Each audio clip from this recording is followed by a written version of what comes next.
जय मसीह की परिवार FOLJ चर्च की उपवास प्रार्थना सभा में हम आपका स्वागत करते हैं। हमारा परमेश्वर कल, आज और युगानुयुग एक सा है और वो कभी भी नहीं बदलता। जैसे परमेश्वर ने लाजरस को मुर्दों में से जिंदा किया, 12 साल से लहू बहने वाली स्त्री को चंगा करा, कोढ़ियों को शुद्ध किया, आज भी हमारे बीच वो चंगाई, चमत्कार और अद्भुत कामों को करता है। अब आप पूरे हृदय से हमारे साथ जुड़िए और आप परमेश्वर की महान महिमा को देखेंगे।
जय मसीह की परिवार, आप सबका स्वागत है एक बार फिर हमारे साथ मिलकर सुबह आराधना में जुड़ने के लिए। आज उपवास प्रार्थना का 13वां दिन है और मैं जानता हूं आप लोग अद्भुत आनंद ले रहे हैं इस बाइबल स्टडी का जो इफिसियों की सीरीज से हमारे आत्मिक पिता अपोस्तल अंकित सजवान जी हमें सिखा रहे हैं। मैं जानता हूं बहुत ही कुछ सीखने को मिल रहा है। मेरी आत्मा में मैंने इतना कुछ ग्रहण किया है इन बीते दिनों में और मैं सच में परमेश्वर पिता का धन्यवाद करता हूँ इस सुसमाचार के लिए जो इतना महिमा से भरा हुआ है।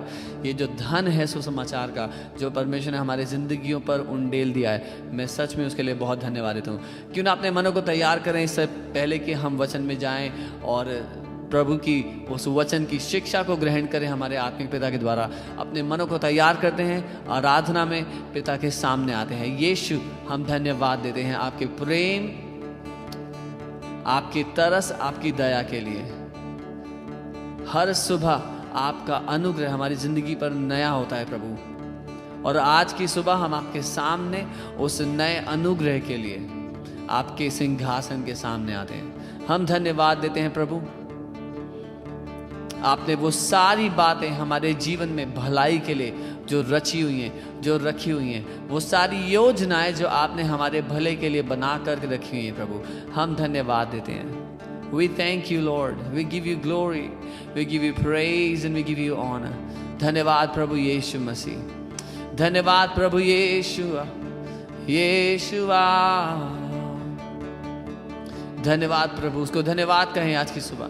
धन्यवाद, धन्यवाद, धन्यवाद यीशु, धन्यवाद यीशुआ। प्रभु आपने कहा मेरे वचन जीवन और आत्मा दोनों हैं। आज आपके वचन के उस जीवन को पाने के लिए हम आपके सामने आते हैं प्रभु। अमृतवाणी तेरी, अमृतवाणी तेरी, अमृतवाणी तेरी, अमृतवाणी तेरी, अमृतवाणी तेरी, अमृतवाणी तेरी, अमृतवाणी तेरी, अमृतवाणी तेरी, अमृतवाणी तेरी, अमृतवाणी तेरी, अमृतवाणी तेरी, अमृतवाणी तेरी। जय जय यीशु, जय जय हो, जय जय यीशु, जय जय हो।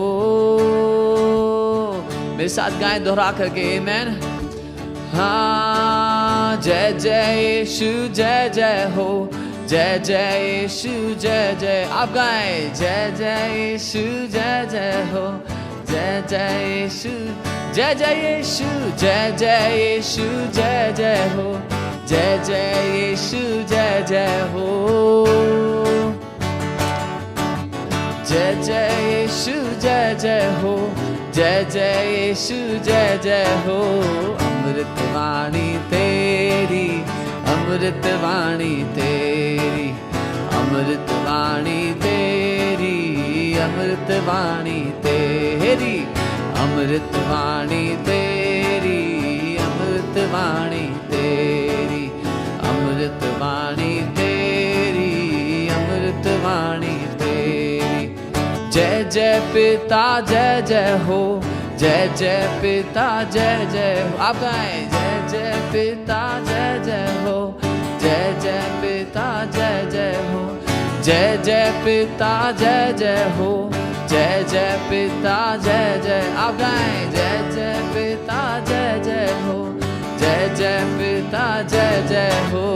अमृतवाणी तेरी, अमृतवाणी तेरी, अमृतवाणी तेरी, अमृतवाणी तेरी, अमृतवाणी तेरी, अमृतवाणी तेरी, अमृतवाणी तेरी, अमृतवाणी तेरी। पावन आत्मा जय जय हो, पावन आत्मा जय जय हो, पावन आत्मा जय जय हो, पावन आत्मा जय जय हो, पावन आत्मा जय जय हो, पावन आत्मा जय जय हो। अमृतवाणी तेरी, अमृतवाणी तेरी, अमृतवाणी तेरी, अमृतवाणी तेरी, अमृतवाणी तेरी, अमृतवाणी तेरी, अमृतवाणी तेरी, अमृतवाणी। आइए, जय जय यीशु, जय जय यीशु जय जय हो, जय जय यीशु जय जय हो, जय जय यीशु जय जय हो, जय जय जय जय पिता, जय जय पिता जय जय हो, जय जय पिता जय जय हो, जय जय पिता जय जय हो, जय जय पिता। पावन आत्मा, पावन आत्मा जय जय हो, पावन आत्मा जय जय हो, पावन आत्मा जय जय हो, पावन आत्मा जय जय हो। अमृतवाणी तेरी, अमृतवाणी तेरी, अमृतवाणी तेरी, अमृतवाणी तेरी, अमृतवाणी तेरी, अमृतवाणी तेरी, अमृतवाणी तेरी, अमृतवाणी, अमृतवाणी, अमृतवाणी तेरी, अमृतवाणी तेरी, अमृतवाणी तेरी, अमृतवाणी तेरी। जय जयकार, जय जयकार, तूने मेरे लिए क्या कुछ ना किया। जय जयकार, जय जयकार, तूने मेरे लिए क्या कुछ ना किया। तेरा प्यार है महान, तेरा प्यार है जहान। मैं जो पहले मुर्दा था, तूने डाली मुझ में जान। तेरा प्यार है महान, तेरा प्यार है जहान। मैं जो पहले मुर्दा था, तूने डाली मुझ में जान। क्यों ना बोलूं फिर मैं तेरी जय जयकार, क्यों ना बोलूं फिर मैं तेरी जय जयकार। जय जयकार, जय जयकार, तूने मेरे लिए क्या कुछ ना किया। जय जयकार, जय जयकार, तूने मेरे लिए क्या कुछ ना किया। मेरी हालत बिगड़ी थी, मेरा दिल था खाली। तूने सींचा लहू से ताकि आए हरियाली। मेरी हालत बिगड़ी थी, मेरा दिल था खाली। तूने सींचा लहू से ताकि आए हरियाली। क्यों ना बोलूं फिर मैं तेरी जय जयकार, क्यों ना बोलूं फिर मैं तेरी जय जयकार। जय जयकार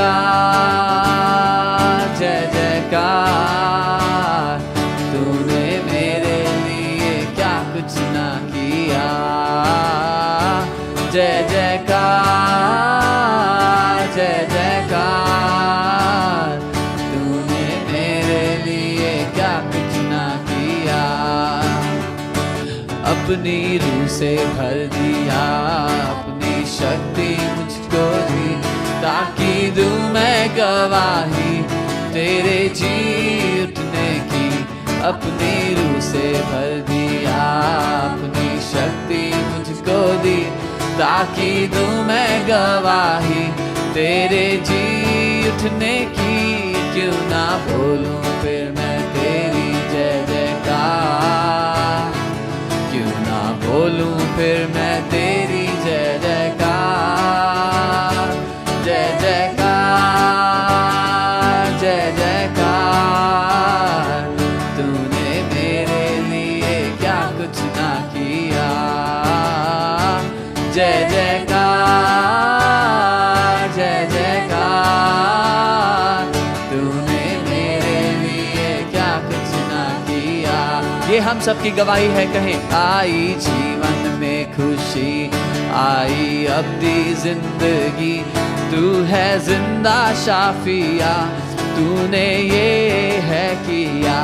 आई जीवन में खुशी, आई अब्दी जिंदगी, तू है जिंदा शाफिया, तूने ये है किया।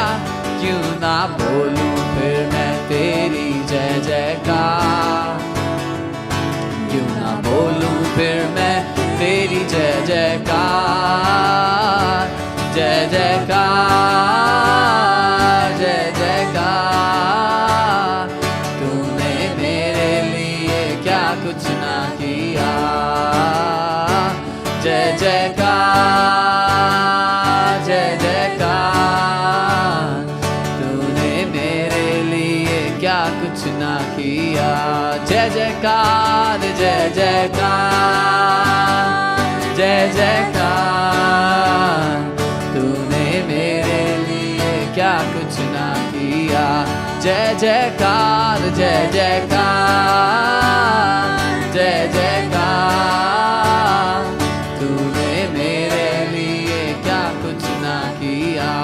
तूने मेरे लिए, तूने मेरे लिए क्या कुछ ना किया। तूने मेरे लिए क्या कुछ ना किया। तूने मेरे लिए क्या कुछ ना किया।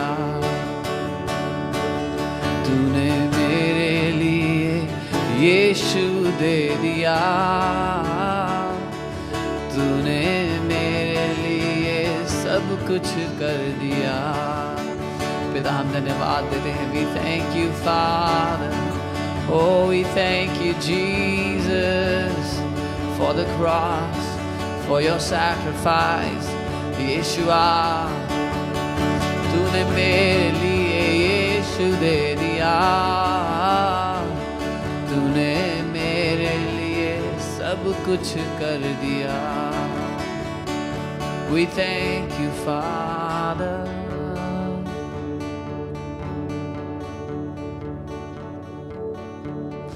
We thank you Lord. We declare the name of the Lord Most High. हम सर्वशक्तिमान परमेश्वर के उस नाम की घोषणा करते हैं जो नाम उद्धार का मार्ग है, एकमात्र उद्धार का मार्ग, और कोई नाम नहीं जिसमें मनुष्य जाति उद्धार पा सके। स्वर्ग के नीचे और पृथ्वी के ऊपर और कोई नाम नहीं, केवल यीशु का नाम है। ले ब्रालाथा या ना रहा।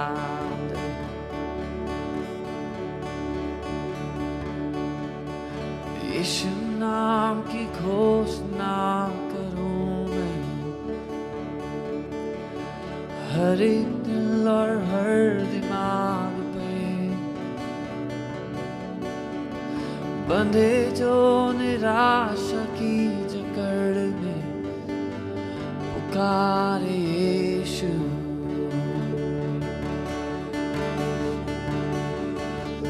हो यीशु नाम की घोषणा करूं मैं। Sing it out.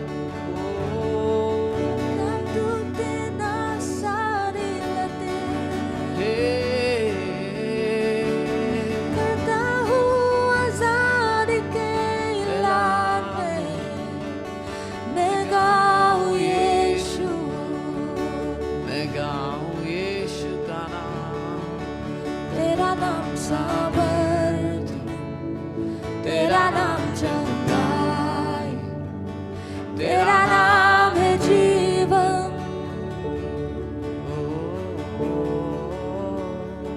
टूटे हर बंधन, कर दे सब रोशन, आके समा।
सब रोशन आके समा।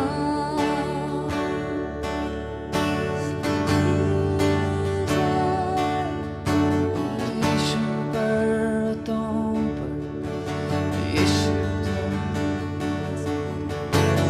यीशु अंधकारों मेरे हर विरोधी पे, यीशु मेरे घर में मैं पुकारूं पावन नाम यीशु।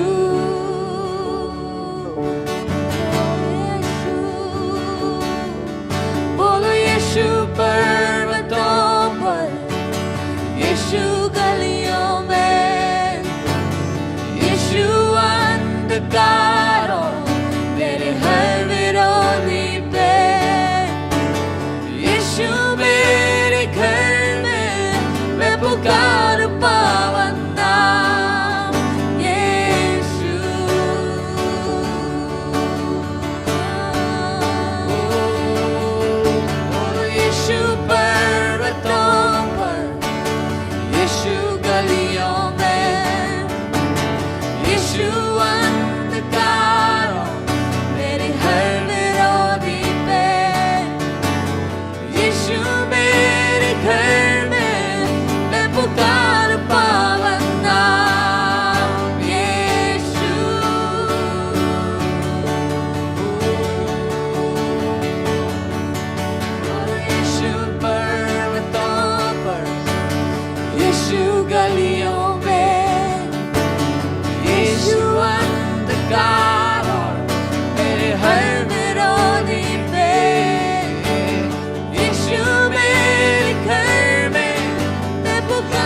चंगाई, तेरा नाम है जीवन।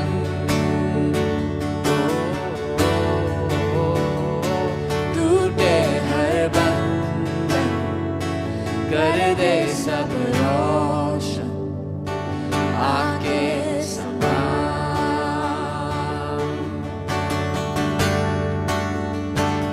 तेरा नाम सामर्थ्य, तेरा नाम चंगाई, तेरा नाम है जीवन।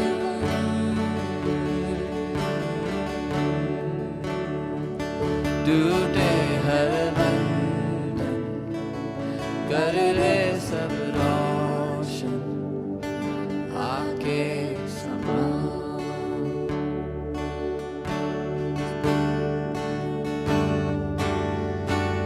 यीशु नाम की घोषणा करूं मैं,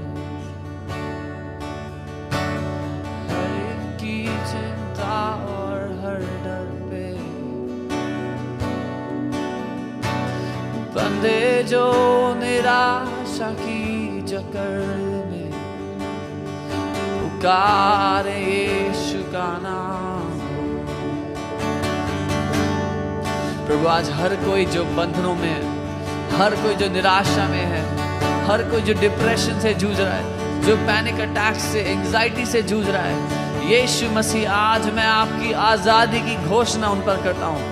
आज मैं तेरी आजादी को हर उस व्यक्ति के जीवन पे बोलता हूँ प्रभु जो मुझे सुन रहे हैं। वो लोग जो आर्थिक तंगी में, जो समस्याओं में, शारीरिक समस्याओं में, मैं आपकी आजादी की घोषणा आज उनमें से हर एक के जीवन पर यीशु के नाम में करता हूँ।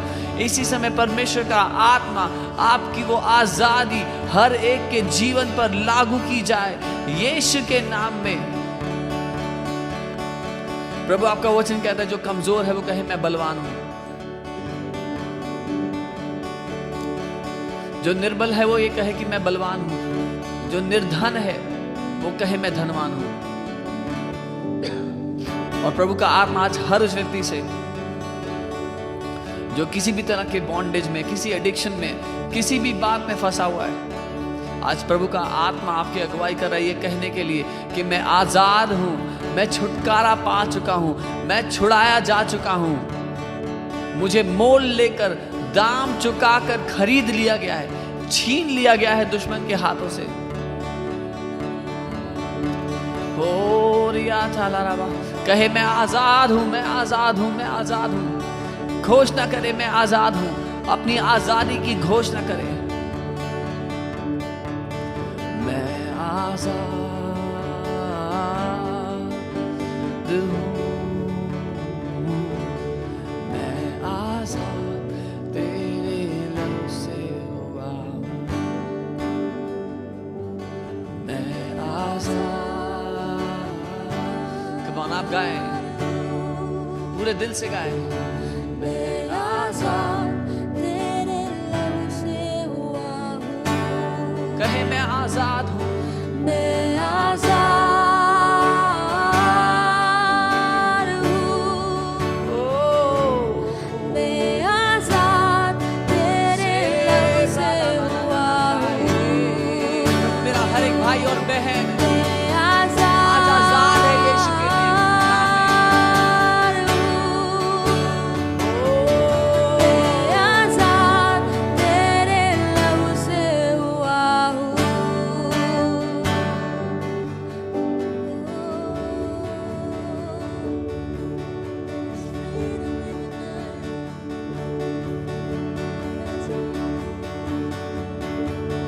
तू ही है वो जो मुझको बचाता। आप गाएं मेरे साथ। तू ही है वो जो मुझको संभालता, देता हूँ मैं जब तेरी क्रूस की ओर। तू ही है वो जो मुझको बचाता, तू ही है वो तू ही है वो जो मुझको छुड़ाता, तू ही मुझको संभालता है यीशु। जो मुझको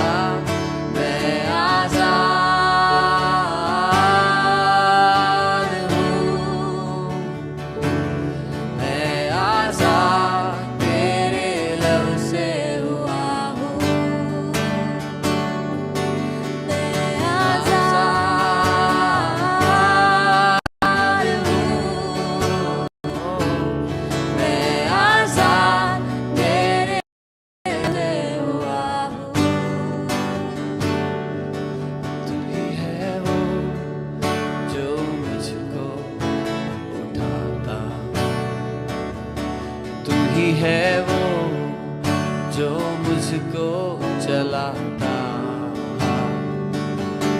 देखता हूँ मैं जब तेरे क्रूस की ओर, तू ही है वो जो मुझको दौड़ाता। तू ही है वो, तू ही है वो जो मुझको, तू मुझे हर परिस्थिति से उठाता है यीशु। तू ही है वो जो मुझको फिर से चलने की ताकत देता है। देखता हूँ मैं जब तेरे क्रूस की ओर, तो मैं केवल चलता नहीं प्रभु, मैं तेरी ओर दौड़ता हूँ, दौड़ाता। मैं आजाद हूँ, मैं आजाद। ओ यीशुआ, मैं आजाद तेरे रब से हुआ हूँ। मैं आजाद हूँ, मैं आजाद यीशुआ, तेरे नाम में मैं आजाद। तेरे लहू से हुआ हूँ।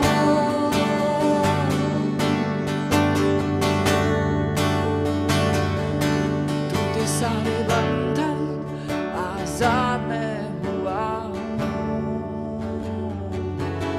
मैं आजाद तेरे लहू से हुआ हूँ।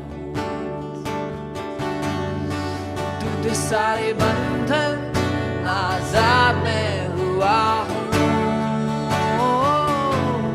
मैं आजाद तेरे लहू से हुआ हूँ।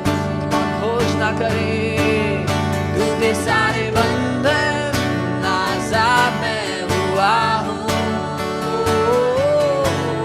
मैं आजाद तेरे लहू से हुआ हूँ।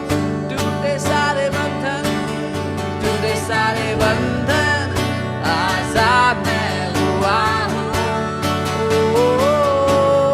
मैं आजाद तेरे लहू से। टूटे सारे बंधन, टूटे सारे बंधन, आजाद मैं हुआ हूँ।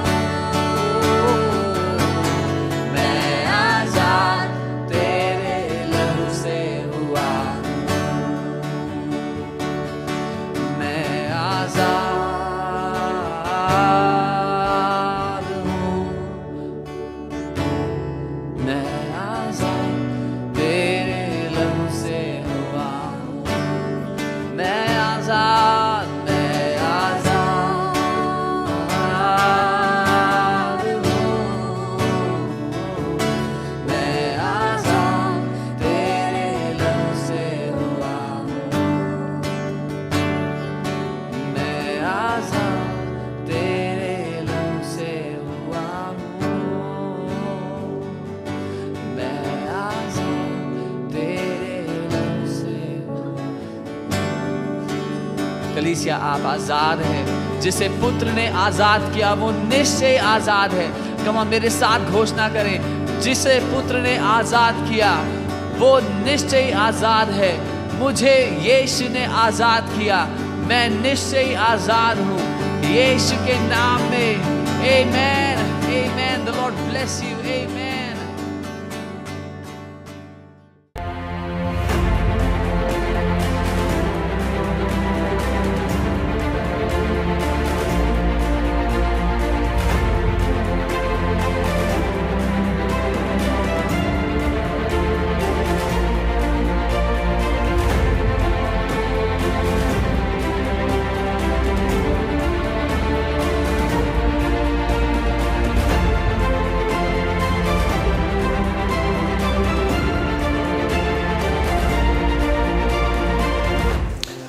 Hey family, good morning. I welcome you to another beautiful morning of this Bible study. परिवार, आप सबका स्वागत है एक और खूबसूरत बाइबल स्टडी की सुबह में। Amen. We are going through the book of Ephesians, हम इफिसियों की किताब से पढ़ रहे हैं, आगे देख रहे हैं, and we are God is revealing some beautiful and powerful truths of the gospel. और परमेश्वर सुसमाचार के कुछ खूबसूरत और शक्तिशाली सत्य को हम पर प्रकट कर रहे हैं। Today I am very excited because I will be teaching you a very important truth that many people are very confused about. आज मैं बहुत ही उत्साहित हूँ क्योंकि एक बहुत महत्वपूर्ण सत्य के बारे में आपको सिखाने वाला हूँ जिसके लिए बहुत लोग कंफ्यूज्ड हैं। So let's just pray and then we'll go into the word. हम प्रार्थना करते हैं, वचन में जाएंगे। Dear Heavenly Father, प्रिय स्वर्गीय पिता, we thank you हम आपको धन्यवाद देते हैं because you are so good. क्योंकि आप बहुत भले Lord, हैं। I pray for every listener right now मैं प्रार्थना करता हूँ हर एक श्रोता that you will open their understanding. कि आप उनकी समझ को खोलेंगे। Holy Spirit, you are the teacher. आप शिक्षक हैं We पवित्र। depend upon you. हम आप पर निर्भर हैं। Help me to reveal the mysteries of the gospel. मेरी मदद करे सुसमाचार के रहस्य Think को through my प्रकट mind and speak through my mouth. करें। मेरे मन के द्वारा सोचें और मेरे मुंह के द्वारा बोलें। We give this Bible study into your hands. हम ये बाइबल स्टडी आपके हाथों में देते हैं In Jesus' name. यीशु के नाम में, Amen. Amen. Hallelujah. Let's go to the book of Ephesians, chapter 1, verses 11. हम इफिसियों की किताब पहला अध्याय उसकी 11वीं आयत में चलते हैं। All right. It says, in him also we have obtained an inheritance. और यहाँ लिखा है उसी में हमें मिरास मिली है। In him, again. उसी में, Apostle Paul uses this word again and again. That's in Christ. ये जो उसी में है ये मसीह में है जो बार बार पौलुस प्रेरित लिखते हैं। That means the inheritance that we have, इसका मतलब जो विरासत हमें मिली है we cannot get it if we are outside of Christ. वो हमें तब नहीं मिल सकती अगर हम मसीह के बाहर हैं। This inheritance cannot be earned. ये मिरास कमाई नहीं जा सकती, Cannot be earned. इसे कमाया नहीं जा सकता। We obtain it हम इसको हासिल करते हैं because we are in Christ. क्योंकि हम मसीह में हैं। All right. So in him we have obtained an inheritance. This word inheritance comes from the Greek word klero. ये जो मिरास शब्द है यूनानी के क्लेरो शब्द से आता है। Right, and it talks about the inheritance. It talks about, but the beautiful thing about this word is, it not only talks about obtaining an inheritance, getting an inheritance. It also talks about becoming an inheritance. और खूबसूरती इस शब्द की ये है कि ये केवल मिरास या विरासत पाने के बारे में नहीं है, ये मिरास या विरासत बन जाने के बारे में है। So if we see this verse as the student of the word of God, both the things apply to this scripture. अगर वचन का शिष्य बनकर हम इसको देखेंगे तो ये बात दोनों जगह लागू होती है। It means that we have received an inheritance in Christ. That's a glorious inheritance. इसका अर्थ ये है कि हमें महिमा से भरी हुई विरासत मिली है But मसीह it में। also means that we have become God's inheritance. पर इसका ये भी अर्थ है कि अब हम परमेश्वर की विरासत बन गए हैं। And in fact, all the spiritual blessing that we see that are in Christ Jesus, if I can say it this way, the beautiful mystery of the gospel is that in the end, God becomes our inheritance and we become God's inheritance. और सुसमाचार की खूबसूरती ये है कि अंत में परमेश्वर हमारी विरासत बन जाता है और हम परमेश्वर की विरासत बन जाते हैं। Let's see here. And I love how Hindi Bible gets full point in this. Hindi Bible को फुल पॉइंट मिलते हैं इसमें। इसमें लिखा है उसी में जिसने हम भी उस मनसा से जो अपनी इच्छा के मत के अनुसार सब कुछ पहले से ठहराए जाकर मिरास बने, मिरास पाए नहीं Amen. मगर मिरास बने, हम लोग मिरास बन जाएं. We become an inheritance. Amen. Amen. Right? So Ephesians 1:11, if we see it in the Amplified Classic Version, it says, in him we also were made, again, not only we received, but we also were made God's heritage. That means God's portion, and we obtain an inheritance. So do you see how the Amplified Classic put both the meanings here as it is in the Greek? और amplified classic ने दोनों अर्थों को साथ में रख दिया जैसा यूनानी भाषा में लिखा गया था उसको मूल भाषा में। और यहाँ लिखा है कि हम परमेश्वर का हिस्सा उसकी विरासत बन गए और परमेश्वर हमारी मिरास बन गया है। Amen. So we were made God's inheritance. हम परमेश्वर की विरासत बने। We were made God's portion. We are God's prized possession. हम उसका कीमती भाग बन गए And He has become our prized possession. और वो हमारा कीमती हिस्सा बन गया, वो हमारा विरासत बन गया। We have received an inheritance. हमें एक विरासत मिल गई है। Amen. And Amen. I've been saying this so many times again and again, that in the end we'll find out that our greatest treasure is Jesus Christ himself. Our greatest treasure is Godhead himself. और अंत में हमें ये मालूम होगा कि हमारा सबसे बड़ा खजाना मसीह यीशु स्वयं है। Right? So you saw that, and then if we see this in NLT, it says, because we are united with Christ, because we are in him, we are united. That's what in him means, because we are united with Christ, we have received an inheritance from God. So you see that different Bible script, some of the words, some of the versions, they focus on we receiving an inheritance, some focus on we becoming an inheritance. It's because of the Greek word which says both ways, that we have become God's inheritance and we have received God's inheritance. और NLT में अंग्रेजी में इस तरह से लिखा है कि हम परमेश्वर के साथ जुड़ गए और हमें विरासत मिली है। तो कई अनुवाद हैं जो लिखते हैं कि हम विरासत बन गए हैं, और कई अनुवाद लिखते हैं कि हमें विरासत मिली है, जो कि दोनों अर्थ हैं उस शब्द के जो यूनानी में इस्तेमाल हुआ है। If you see here portion, it says, you know, God told Abraham, I am your prized possession. Abraham, I am your portion. I am your portion, Abraham. परमेश्वर ने अब्राहम से कहा, अब्राहम मैं तेरा भाग हूँ, मैं तेरा प्रथम भाग रहूँगा। And here it says, in Christ, because we are united, we also now we have become God's portion. क्योंकि अब हम मसीह में हैं, उसके साथ जुड़ गए, अब हम परमेश्वर का हिस्सा बन चुके हैं। Let's see it here. Deuteronomy 32:9. For the Lord's portion is his people. Hallelujah. व्यवस्था विवरण 32 उसका 9 यहाँ वचन कहता है, यहोवा की विरासत उसके लोग हैं। यहोवा की विरासत उसके लोग हैं। Hallelujah. Hallelujah. Amen. With God, where the streets are made of gold in heaven. परमेश्वर के लिए जहाँ पर स्वर्ग में सड़कें सोने की बनी हुई हैं, With these billions of angels serving him. जहाँ खरबों स्वर्गदूत उसकी सेवा करते हैं। Isn't the love of our Father so beautiful? कि हमारे पिता का प्रेम इतना खूबसूरत नहीं, That he considers us his people as his portion. कि वो हमें अपने लोगों को अपनी विरासत मानता है। I mean, like, man, when you focus on this truth, would you not fall in love with this amazing eternal Father who has loved us so much? He has the access to everything, but even then he says, my people are my portion. And then he told Abraham, I'm your portion. So are you seeing God's heart? He wants to become our best portion, and we are his best portion. जब आप इस अद्भुत अनंत के प्रेम करने वाले पिता का दिल देखो, तो क्या सच में आपको उससे प्रेम नहीं हो जाएगा जब वो बता रहा है कि वो हमारा हिस्सा है, वो हमारा भाग है, और हम उसका भाग, हम उसकी विरासत, उसका खुद का हिस्सा है। Amen. But today I want to take you somewhere else and focus on something else, which so many people are confused about, but we are going to see it. पर आज मैं आपको एक ऐसी जगह ले जाने वाला हूँ जहाँ पर बहुत से लोग कंफ्यूज्ड हैं, उसको मैं आपको दिखाने वाला हूँ sir. All right. So in him also we have obtained an inheritance, being predestined according to the purpose of him who works all things according to the counsel of his will. उसी में जिसमें हम भी उसी की मनसा से जो अपनी इच्छा के मत के अनुसार सब कुछ करता है, पहले से ठहराए जाकर मिरास बने। Okay, so let's focus on this word predestined today. We are going to learn about predestination. So many people are like, what is this predestination? तो आज ये जो शब्द है पहले से ठहराया जाना, उस पर हम ध्यान देने वाले हैं। बहुत से लोग सोचते हैं क्या ये। All right.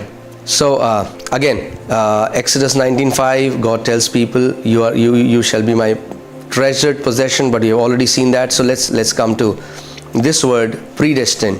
तो हम इस शब्द पे आते हैं कि पहले से ठहराया जाना क्या है। All right. So this word predestined comes from the Greek word prusrizo. ये यूनानी शब्द प्रूजिzo है। Right. And if you see this word prurizo, it means that something that has been already decided or foreordained. और इसका अर्थ है कि ऐसी बात जो पहले से ही तय कर ली गई है या पहले से ही निर्धारित कर दी गई है। Right. Determined beforehand. समय से पहले ही उसको तय कर दिया गया। Right. So now this prorizo comes from two words, pro and horizo. प्रोरिजो दो शब्दों से आता है, प्रो और होरिजो से। It means pro means before or in advance, pro का अर्थ है पहले से ही, And horizo means to determine or to appoint. होरिज़ो का मतलब है तय करना या ठहरा देना. So the combined meaning of this word predestination would be to determine beforehand or to foreordain. तो इसका साधारण अर्थ जब दोनों शब्दों को साथ में रखा तो ये हुआ कि पहले से ही ठहरा दिया गया. Now there are many people who believe that God has predestined everything, every event on this earth, everything that is happening is just according to exactly as he has predestined. So बहुत से लोग ये मानते हैं कि परमेश्वर ने सब कुछ हूबहू जैसे चल रहा है, जैसे हो रहा है, वो सब कुछ वैसा ही ठहराया जैसा उसने पहले से तय कर दिया है. Right? But that's not what the Bible teaches us. पर बाइबल हमें ये नहीं सिखाती. So I wanna teach you these, and let me first take you here. Romans 8:29, it says, "For whom he foreknew, he also predestined." So we know that predestination is one of the point is according to God's foreknowledge. रोमी 8:29, क्योंकि अंग्रेजी वाले कहती है जिसको पहले से जानता था उसने उनको पहले से ठहराया भी. तो हम जानते हैं कि उसका जो पहले से ठहराया जाना है उसके पहले से जानने के कारण हुआ है. But let me take you somewhere else. Okay. Now in the body of Christ there are two unhealthy extremes. मसीह की देह में दो ऐसे छोर हैं जो दोनों सही नहीं है. And both are not biblical. दोनों ही बाइबल के अनुसार नहीं. But we are going to see this. पर हम दोनों को देखेंगे. So one unhealthy extreme is hyper Calvinism, which talks about that God has, they see predestination as everything is being pre-decided. तो पहला तो जो छोर है वो है हाइपर कैल्विनिज्म, जहाँ पर वो देखते हैं कि सब कुछ जो है वो परमेश्वर ने तय कर दिया है वैसे ही हो रहा है. So God dictates every event. तो परमेश्वर हर एक घटना को बताता है कि वो कैसी होनी चाहिए, कैसी right? So in that way humans have no meaningful role.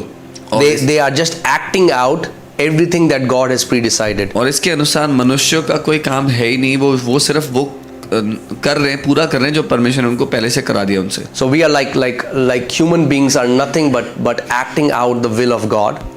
So सारे के सारे मनुष्य जो हैं वो और कुछ नहीं, बस परमेश्वर की इच्छा को पूरा कर रहे हैं जैसा उसने तय करा. This view says that even all the negative things that are happening in this world are because God has ordained them to be. ये दृष्टिकोण कहता है कि सारी नकारात्मक चीजें भी इसीलिए हो रही हैं क्योंकि परमेश्वर ने उसको वैसा ठहराया. So these guys who are here, they believe all bad, all evil is ordained by God. तो ये लोग जो इस तरफ हैं ये मानते हैं कि सारी बुराई परमेश्वर ने तय कर रखी है.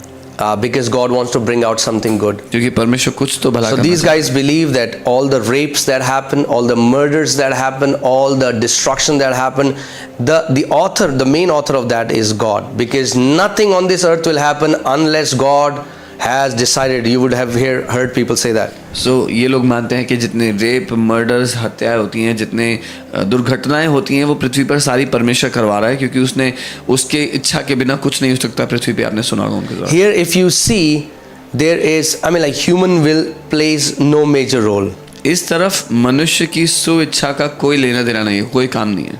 Because ultimately we don't have human will. We are just acting out what God has pre-decided. क्योंकि इनके अनुसार मनुष्य की कोई इच्छा है ही नहीं, हम वो कर रहे हैं जो परमेश्वर ने तय कर रखा है. So they believe everything is predestined, everything. तो ये लोग मानते हैं कि सब कुछ पहले से तय है, सब कुछ वैसे. They also believe that God has already predestined who will be saved, who will go to heaven, who will go to hell. और ये लोग मानते हैं कि ये भी तय है कि कौन उद्धार पाएगा, कौन नरक जाएगा, कौन स्वर्ग जाएगा. And whom God has ordained for heaven will believe the gospel, whom God has not ordained will reject the gospel, and God has made some people for heaven, God has made some people for hell. और ये कि जिन लोगों को परमेश्वर ने स्वर्ग के लिए रखा है वो सुसमाचार को ग्रहण करेंगे, जिनको नरक के लिए रखा है वो सुसमाचार को रिजेक्ट करेंगे, और ये पहले से तय है.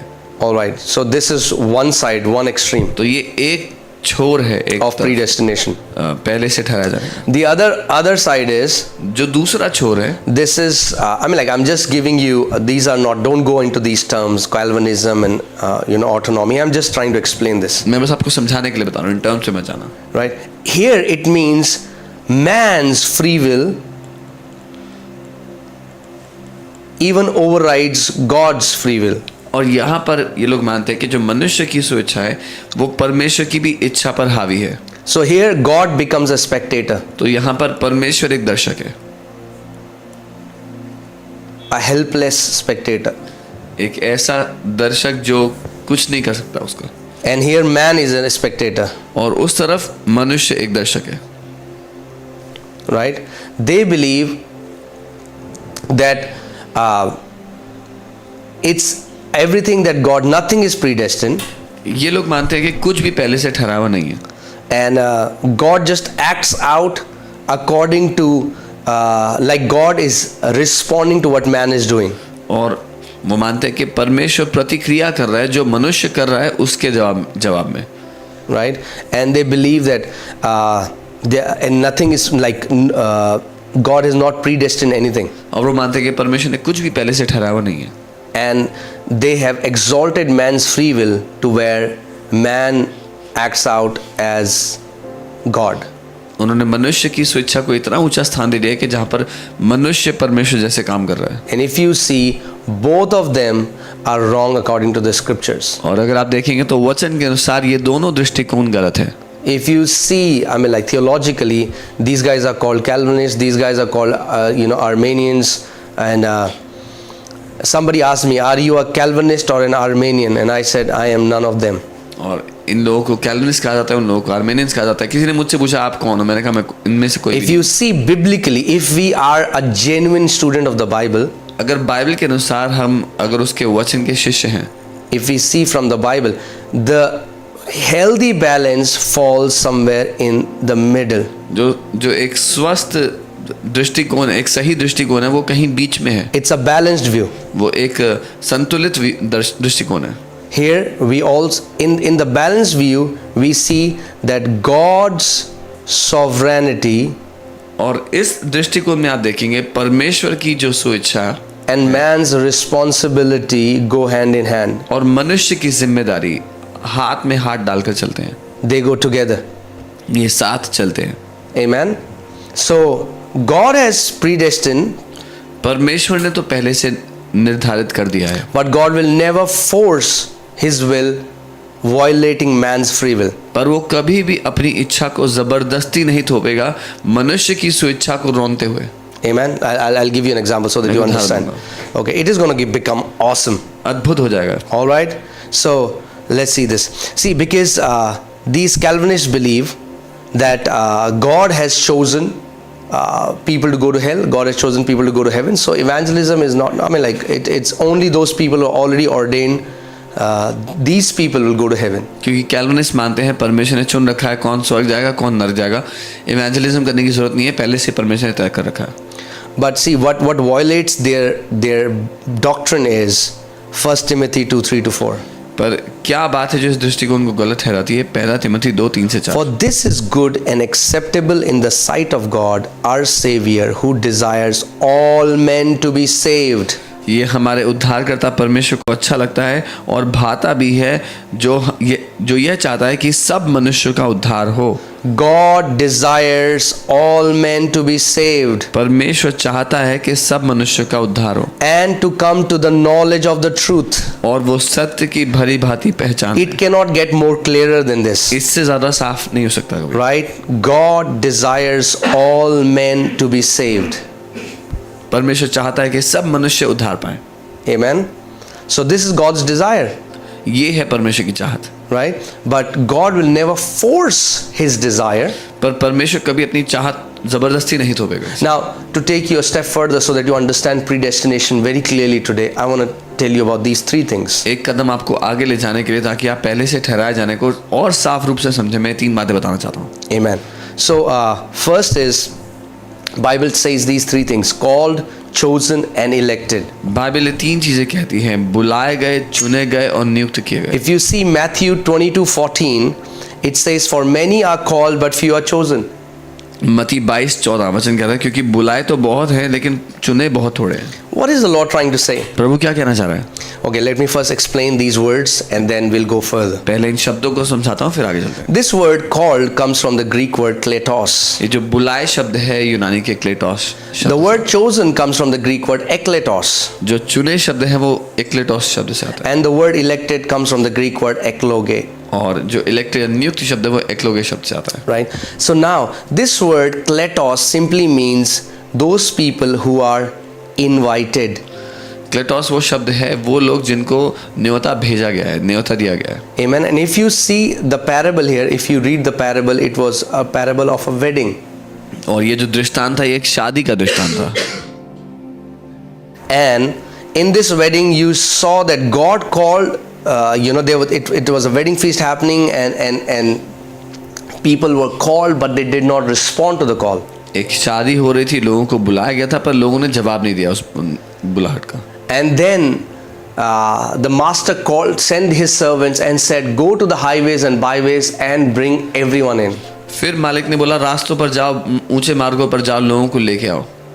And then there was a guy who was not wearing a right garment, and then the king said, send him away, where there will be gnashing and weeping. फिर एक व्यक्ति था जो गलत तरह के कपड़ों में, सही तरह के कपड़ों में नहीं था, तो राजा ने कहा इसको ले जाओ उस जगह पे जहाँ पर दांतों का पीसना होगा. Okay, so first thing you have to understand is that the call, the invitation is for everyone. तो पहली बात जो आपको समझनी है, वो जो न्योता है वो सभी के लिए है. The call is for everyone. न्योता सभी के लिए Let me है. say that again so that it becomes clear. God's call is for everyone. मैं साफ करना चाहता हूँ, परमेश्वर की बुलाहट सभी के लिए है. Right? God's call is for everyone. It's a generic call for everyone. परमेश्वर की बुलाहट सभी मनुष्यों के लिए एक सी है. But not everyone responds to that call. लेकिन हर कोई उस बुलाहट को जवाब नहीं देता. Okay? Those who respond to that call are chosen. वो लोग जो उस बुलाहट को जवाब देते हैं वो चुने गए हैं. Right? Like kletos is invited. Ekletos, that means out of. Out of those who are invited, ekletos means out of. Out of invited. So ekletos, if kletos means invited, called means invited, ekletos means out of invited. That means out of those who were invited, people who responded to the call became chosen. जैसे क्लेटोस का अर्थ है जो बुलाए गए या जिनको न्योता दिया गया, एक्लेटोस का अर्थ है न्योता दिए गए में से जिन्होंने चुना. So if you see here, many were called, but why were few chosen? Because few responded to the invitation. तो अगर आप यहाँ देखेंगे तो बहुतों को बुलाया गया था पर कुछ ने चुना. क्यों कुछ ने चुना? क्योंकि कुछ ने ही न्योते को जवाब दिया. Let's take an example. The government now sends an invitation to all the young people to join Indian Army. So उदाहरण के लिए सरकार न्योता भेजती है सब जवानों के लिए इंडियन आर्मी में ज्वाइन करने के लिए. So the invitation was sent to 50 lakh young people. न्योता भेजा गया 50 लाख जवानों को. But only 5,000 came. पर सिर्फ 5,000 ही आए. Only 5,000 responded. सिर्फ 5,000 ने जवाब दिया. Right? So even though the call went to everyone, but few got chosen. तो हालांकि वो बुलाहट तो सबके पास गई थी पर कुछ ही ने जवाब दिया, कुछ ही चुने गए. Few were chosen because few responded to the call. कुछ इसीलिए चुने गए क्योंकि कुछ ने ही जवाब दिया. Okay? Now, chosen comes in the perspective of a generic group of people. चुने जाना आता है एक ग्रुप, एक लोगों के समूह में. Which we call, you remember, kletos, ekletos, and the same word comes ecclesia. और यही एक्लेटोस से जो शब्द आता है ecclesia, That means the church. जिसका अर्थ है चर्च, You कलीसिया. know, the gathering of called out people. बुलाए हुए लोगों की एक मंडली. Right. Now hear this. But you are a chosen generation. You are a chosen generation. पर तुम एक चुना हुआ वंश हो, पीढ़ी हो. And this talks about us. और ये हमारी बात कर रहा है. Let me ask you, why are you a chosen generation? मैं आपसे सवाल करता हूँ, आप क्यों चुना हुआ वंश? You are a chosen generation because you responded to his invitation. आप चुना हुआ वंश इसीलिए हो क्योंकि आपने जवाब दिया उसकी बुलाहट को, उसके इनविटेशन को. Amen? आमीन. You responded to his invitation. उसके इनविटेशन को आपने जवाब दिया. Because his invitation is for everyone. क्योंकि उसका इनविटेशन सभी के लिए है. So as we responded, today we are God's chosen people. तो जब हमने जवाब दिया तो आज हम परमेश्वर के चुने हुए लोग हैं. All right. Now, people, so the invitation is for everyone, but do you know that people can reject that invitation? तो वो न्योता तो सभी के लिए भेजा गया है, पर क्या आप जानते हो लोग ठुकरा सकते हैं न्योते को? See here, Acts 13:46. Then Paul and Barnabas grew bold and said, they were talking to Jews to whom the gospel was preached, it was necessary that the word of God should be spoken to you first. But since you reject it, I want you to pay attention. Since you reject it and judge yourself unworthy of everlasting life, behold, we turn to the Gentiles. और यहाँ लिखा है, किंतु पौलुस और बारनबास ने निडर होकर कहा, यह आवश्यक था कि परमेश्वर का वचन पहले तुम्हें सुनाया जाता। वो यहूदियों से कह रहे हैं, किंतु क्योंकि तुम उससे नकारते हो, यहाँ पर ध्यान दे, तुम उसे नकारते हो तथा तुम अपने आप को अनंत जीवन के योग्य नहीं समझते, सो अब हम गैर यहूदियों की ओर मुड़ते हैं। Hallelujah. What does that tell us? ये हमें क्या बताता है? See, the Bible tells, Paul says in Romans 1:16 that this gospel is the power of God unto salvation to the Jew first. Why does it say to the Jew first? Because Jews were the first people who heard the gospel. और रोमी 1:16 में लिखा है, सुसमाचार उद्धार के निमित्त सामर्थ है परमेश्वर का पहले यहूदियों के लिए। क्यों पहले यहूदियों के लिए? क्योंकि पहले उनके पास भेजा गया सुसमाचार, Right? But because they rejected it, पर क्योंकि उन्होंने ठुकरा दिया, they were the first to hear it. वो पहले लोग थे सुनने The वाले। gospel is now for everyone. The invitation. That's what Jesus meant in that parable of the wedding. That when the king sent his servants to those people he wanted to invite, they rejected it, and then he said, "Okay, go into highways and byways and call everybody, in the wedding." लेकिन क्योंकि यहूदियों ने ठुकरा दिया, अब वो समाचार पूरी दुनिया के लिए, वो सुसमाचार अब पूरी दुनिया के लिए प्रचार किया जाता है। यही वो दृष्टांत है जो यीशु सुना रहे थे कि जब राजा ने कुछ लोगों को बुलाया था, उन्होंने आने से मना कर दिया, तो अपने सेवकों को उसने कहा, जाओ और ऊंचे मार्गों से लोगों को लेकर के आओ न्योता। Right. But I want you to pay attention on these words. The word of the word of God should be spoken to you first. So God had ordained that these people will hear the word of first. So what they were predestined. That's how predestination comes, so that you understand. Jews, they were predestined that they are going to hear the gospel. और यहाँ पर देखिए लिखा है, यह आवश्यक था कि परमेश्वर का वचन पहले तुम्हें सुनाया जाता। परमेश्वर ने पहले से ठहराया था कि पहले परमेश्वर का सुसमाचार यहूदियों को सुनाया जाएगा। But just because they were predestined to hear the gospel doesn't mean that they had no free will.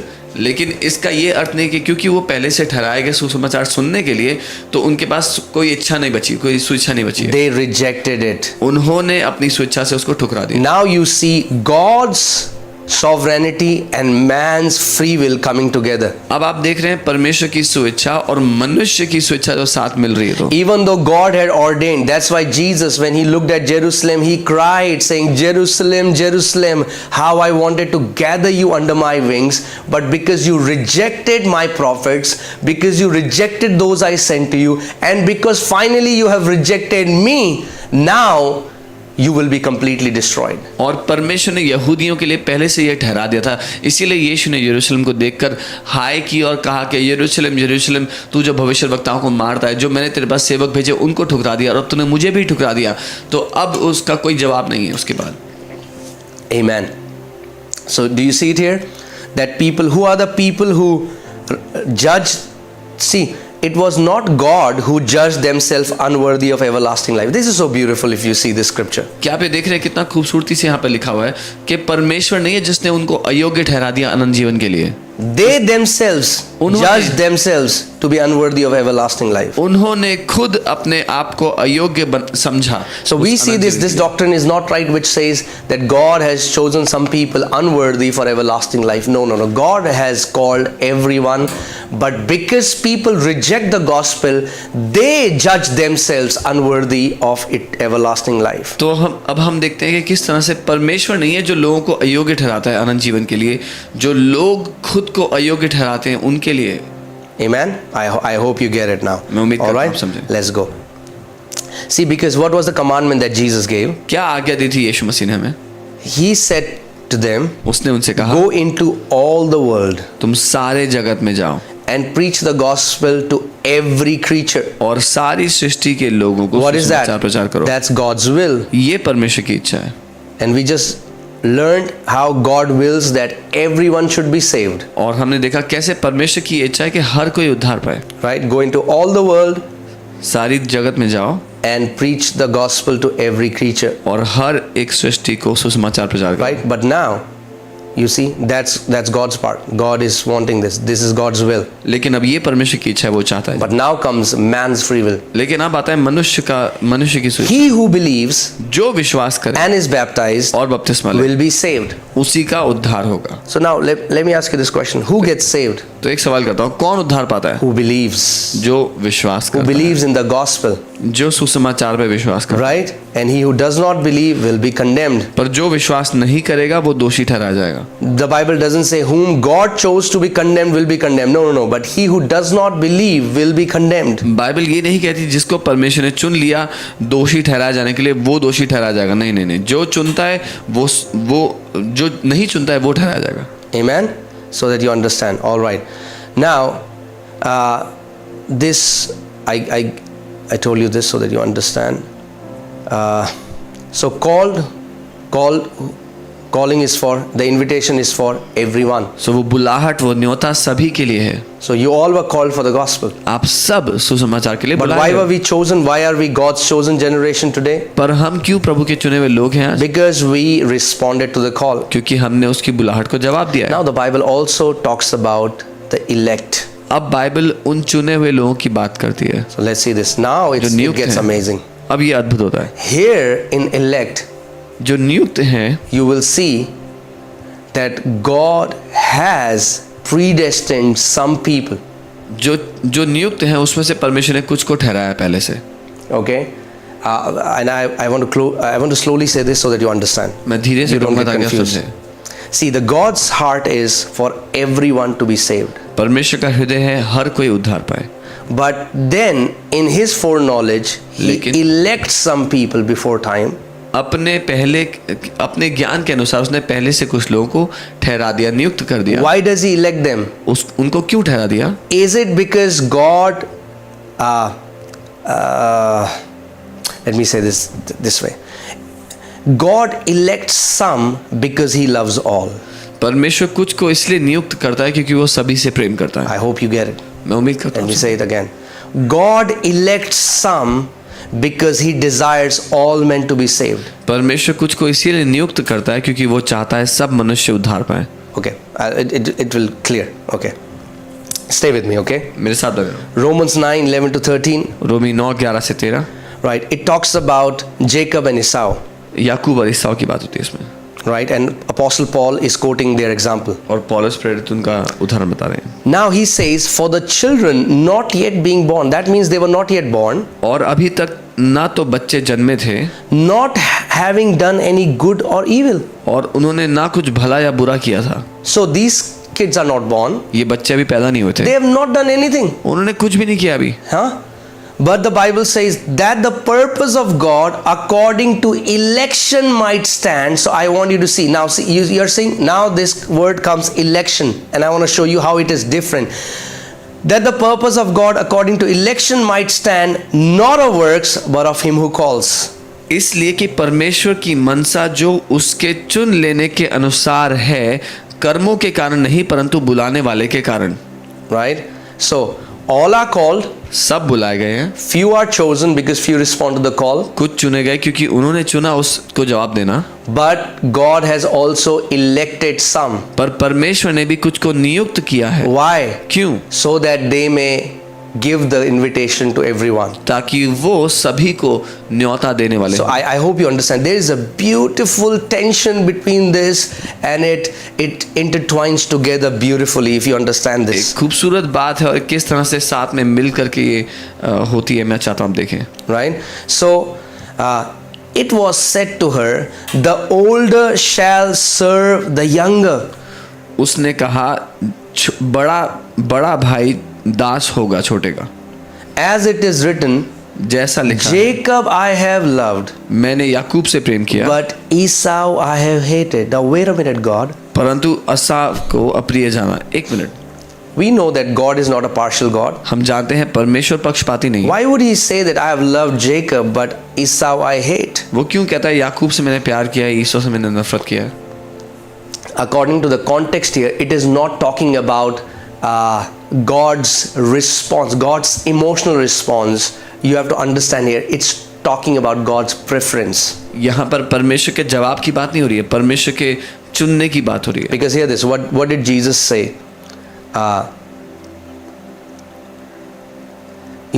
He said, if you don't, in verse 26, if you see Luke 14:26, if anyone comes to me and does not hate his father and mother, wife and children, brothers and sisters, yes, and his own life also, he cannot be my disciple. लूका 14:26 में यीशु ने कहा, अगर कोई मेरे पास आता है, अपने माता पिता भाई बहनों से नफरत नहीं करता, तो मेरे चेला होने के योग्य नहीं है। Now wait a minute, Jesus. The Bible clearly tells us that we should honor our parents. The Bible teaches us that we should love our wife as Christ loved the church. Why is this contradiction here? यीशु आप वचन हमें बताता है कि अपने माता पिता का आदर करो, अपनी पत्नी से प्रेम करो, तो यहाँ पर ये फर्क क्यों है? Now here, if you understand what the Bible is trying to portray, it's different. Bible जो यहाँ कहना चाह रही है वो अलग है। Here, when God said, Jacob I have loved, but Esau I have hated, it talks about God preferred Jacob over Esau, that it looked like God loves Jacob and hates Esau. जब यहाँ पर बात हो रही है कि परमेश्वर कह रहा है कि याकूब से मैंने प्रेम किया पर ईसौ को अप्रिय जाना, यहाँ पर उससे नफरत नहीं, लेकिन वो कह रहा है कि मैंने उसको चुनना बेहतर समझा उससे। Like if you let me give you an example. There are two siblings, and if the parents prefer one, the other feels that my brother was loved but I was hated. जैसे एक अगर माता पिता के दो बच्चे हैं और माता पिता ने एक को चुना, बेहतर समझा कि एक को चुन के कुछ काम देने के लिए, कुछ भी के लिए, तो दूसरे वाले को लगेगा कि वो मुझसे प्यार नहीं करते। Now, why did God love Jacob? परमेश्वर ने क्यों याकूब Why से प्यार did किया? God prefer Jacob over Esau? क्यों ईसौ के ऊपर परमेश्वर ने याकूब को चुनना बेहतर Because समझा? of his election. उसके नियुक्त किए जाने के कारण। Why did God elect Jacob? Why was Jacob elect? परमेश्वर ने क्यों उसको नियुक्त किया था? For everyone's sake, so that you understand this. हर एक के कारण, ताकि आप समझे। Elect are chosen because God loves everyone and wants everyone to be saved. Elect वो नियुक्त किए गए लोग हैं क्योंकि परमेश्वर चाहता है हर कोई बचाया जाए, क्योंकि वो सबसे प्यार करता है। Amen. And if you see, God calls some people in every different generations, you will see that there are elect who will go an extra mile, and to those people you will see God will put extra pressure on them. और अगर आप हर एक पीढ़ी में देखेंगे तो ऐसे नियुक्त किए गए लोग हैं जो परमेश्वर के लिए आगे हद तक पार करके जाएंगे, और परमेश्वर उनके ऊपर एक एक्स्ट्रा दबाव भी रखता है उसके लिए। So is God partial? No. You have to understand, elect are elect for the sake of everyone. क्या परमेश्वर पक्षपाती है? नहीं, आपको ये समझना है परमेश्वर नियुक्ति करता है सभी के कारण वो कुछ लोग को नियुक्त करता है। But just because they are elect doesn't mean that they don't have a free will. लेकिन सिर्फ इसलिए कि वो नियुक्त किए गए, इसका ये अर्थ नहीं कि उनके पास स्वेच्छा नहीं है। Even the elect can deny, and even the elect can not do what God had called them to do. यहाँ तक कि वो लोग भी जो नियुक्त किए गए वो ठुकरा सकते हैं जो परमेश्वर उनके लिए रखा था करने के लिए। Let's see. उसको ना Matthew 24:24. मत्ती For 24, false Christ and false prophets will rise and show great signs and wonders to deceive, if possible, even the elect. क्योंकि झूठे मसीह और झूठे भविष्यवक्ता उठ खड़े होंगे और बड़े चिन्ह और अद्भुत काम दिखाएंगे कि यदि हो सके तो चुने हुओं को भी भरमा दें। Amen. So I want you to understand how the called, chosen and elect, how they go together. तो मैं चाहता हूँ आप समझे कैसे बुलाए गए, चुने गए और नियुक्त किए गए ये तीनों चीजें साथ में काम करती हैं। Right? Because I mean, like, you cannot, if we are the student of the word of God, अगर हम परमेश्वर के वचन के शिष्य हैं, we cannot deny that there are some people for whom God went extra mile. तो हम इस बात को ठुकरा नहीं सकते, कुछ लोग थे जिनके लिए परमेश्वर ने भी हद पार कर दी। Why? Because they were the elect. क्योंकि वो नियुक्त लोग। Because of the elect, so many lives God wants to change and save so many multitudes because of elect. नियुक्तों के कारण परमेश्वर बहुत से लोगों को बदल सकता है, उनके द्वारा वो बहुत लोगों तक पहुंच पाता है, बहुतों को बदल पाता है। Think about this. Abraham was elect. Abraham नियुक्त था। If God would have not preserved his life, अगर परमेश्वर ने उसके जीवन को बचाया ना होता, then there would be no Israel. तो इजराइल ही ना होता, There would be no gospel. कोई सुसमाचार ना होता। God told him, through you, all the families of the earth will be blessed. परमेश्वर ने उससे कहा था तेरे द्वारा पृथ्वी की सारी जातियां आशीष पाएंगी। Amen. But if you see, for Abraham, the call the test, the trial, I mean, like for the elect, even the path is not a simple path. पर अगर आप अब्राहम के जीवन के लिए देखेंगे, जो बुलाहट, जो परीक्षाएं, जो ट्रायल्स उसके लिए हुआ, जो नियुक्तों के जीवन होते हैं वो सीधे मार्ग की तरह नहीं दिखते. Okay, let's see Acts 9:15. Now this is Apostle Paul.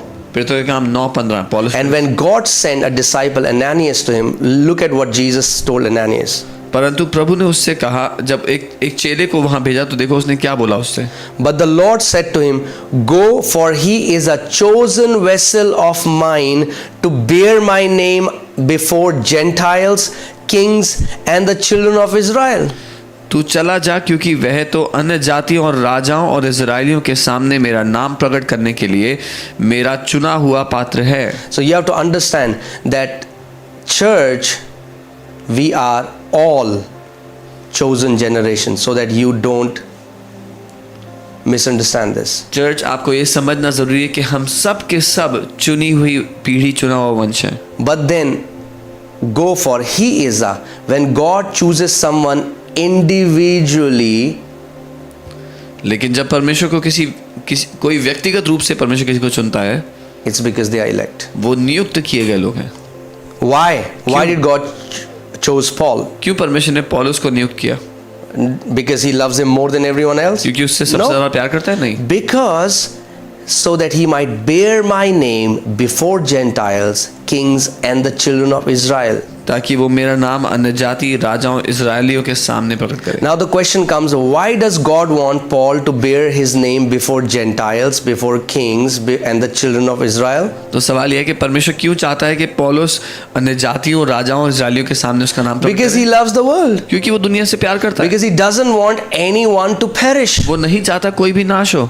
Okay? So that, again, let me repeat so that you understand. मैं दोहराता हूँ ताकि All are called, all are invited. सभी को निमंत्रण दिया गया है, सब बुलाए गए. Right? Those people who responded today, collectively they are the church. आज जो लोग उसकी बुलाहट का जवाब देते हैं, इकट्ठे मिलकर वो कलीसिया हैं. Right?